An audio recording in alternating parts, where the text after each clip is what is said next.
Welcome to the bold analysis, ladies and gentlemen, from wherever you are watching this podcast. And my name is Kevin Oduor. This time, I want us to pay attention to the Haiti mission. And without much ado, I want you to listen to what Waziri Alfred Mutua is telling journalists, or his narrative as the reason why we are heading to Haiti. This is Foreign Affairs CS Alfred Mutua. And concerns have been coming why Kenya is sending 1,000 troops to Haiti on a peacekeeping mission, while the government has insisted that it is going to increase, it is going to boost our profile in the foreign diplomacy space with other friends of Kenya. And I think that has also been countered by a question that the fact that we've led peacekeeping missions in Somalia and DRC Congo, we were even Sierra Leone, I think 2002, 2003 then, did it give us the profile? Does it really translate to giving the profile? With some asking government that they should also give body bags to our gallant brothers and sisters that will be heading there. I don't think I'll want to take them. Of course, no one has questioned, and no one seems to have a problem by the fact that we are going there, especially in the Kenyan space. But some civil society organizations from Haiti wrote to African Union asking them why Kenya is actually heading there. That is a tweet that I want us to look at here. Haiti has written to the African Union, perplexed at how a brother country such as Kenya is allowing dubious American agenda to create a ground of acceptance to occupy Haiti. In their letter signed by various organizations in Haiti, they wonder why Kenya will serve as a sounding board and or hired guns of former colonial powers and imperialists who aim to destabilize and sabotage the sovereignty of Haiti. They further claim that indeed, the US is supplying the armed gangs with weapons in a Machiavellian bid to come in and stabilize the violence they sponsor. It begs the question if the Kenyan government has interrogated the real reason behind this action by the United States, or it's just playing puppet to the Western powers. At this point, there is that which I also want to mention here, that Kenya is just waiting the nod by I think the United Nations for us to dispatch the troops later in January. And I think quite a number of people have been raising our competence to actually control, or rather be in a position to handle the Haiti situation. And I've tried to dig deep, and I want to unearth what so far happened in Haiti, or what caused the Haiti situation. I think I have this. Haiti, prior to its independence, was a French colony known as the Saint-Dominique's slave-based coffee, sugar and coffee industries had been fast growing and successful. By 1760s, it had become the most profitable colony in the Americas. Now, why is Haiti important to the United States? When you Google, this is information that I've got. Historically, the United States viewed Haiti as a counterbalance to communist leaders in Cuba. Haiti's potential as trading partner and an actor in the drug trade makes the nation strategically important to the United Nations. Moreover, the two are tied by large Haitian diaspora residing in the United States. So they've had a lot of the different terrains there. In 2010, they had earthquake. And I think even recently, 10 years later, they had another earthquake. But in 2019, sporadic protests emerged in Haiti over increase in the price of fuel. There was, just like now we have price of fuel hike in the price of fuel, and protests start. Then from those protests, it gotten out of hand, and that is where the lawlessness came through. The gangs emerged, and in 2021, do you know that the gangs killed a sitting president? This is what he's saying. Jovenel Moise, the president of Haiti, was assassinated on 7th July 2021 at his residence.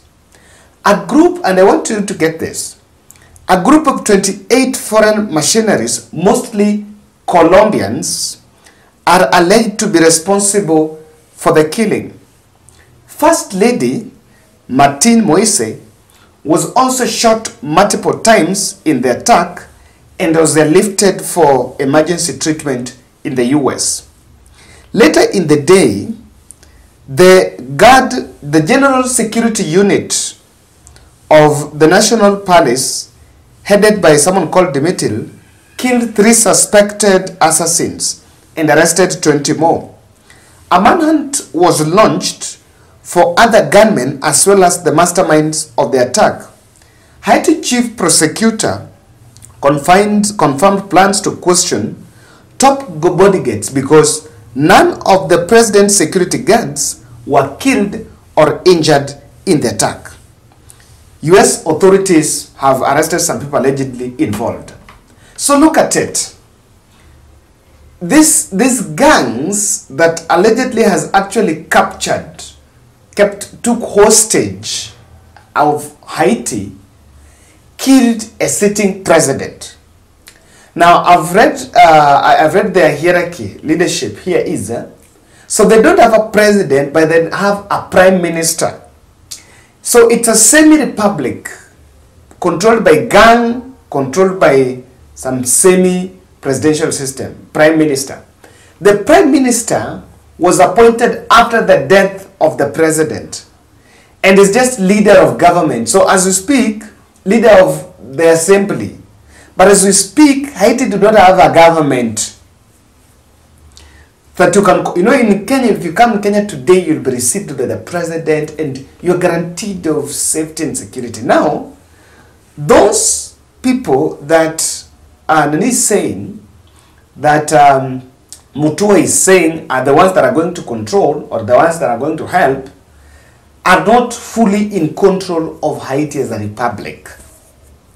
So, the gangs have actually been, so I think one of the problems we have is that we've not profiled the Haiti situation.